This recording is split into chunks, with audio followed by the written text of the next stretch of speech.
2025 को जुलाई 1 अथवा जुनको एन्डको लङ विकेन्ड ताकाको फ्यामिली सोर्ट ट्रिप गजबको रमाइलो ठाउँ। त्योभन्दा पनि राम्रो आजको दिन मौसम निकै उज्यालो, तर आधा दिन जति मात्रै जे होस् हामीले पुगेर इन्जोय गर्न मस्तले पायौँ।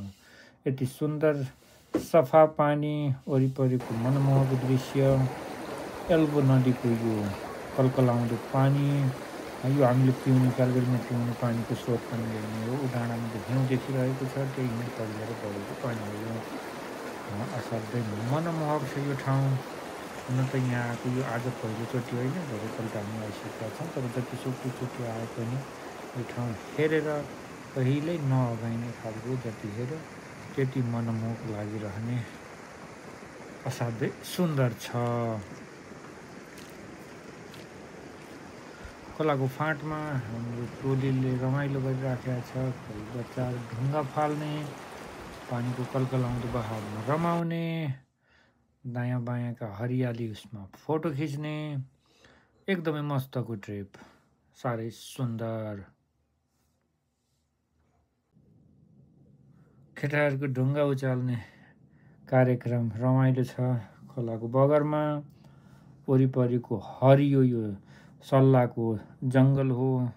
पहाडका टुप्पामा अलिअलि हिउँ अझै पनि देखिन्छ। दृश्य असाध्यै मनमोहक छ।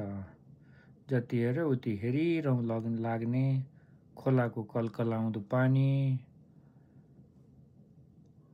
पहाडका टुप्पामा देखिएको टल्किएको हिउँ, अति सुन्दर। जति हेऱ्यो हेरिरहँ लाग्ने।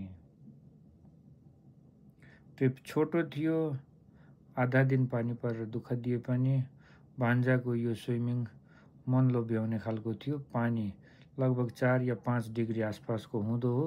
यति चिसो पानीमा यसरी आँट गरेर हाम फालेर पौडी खेल्नु चान्स नै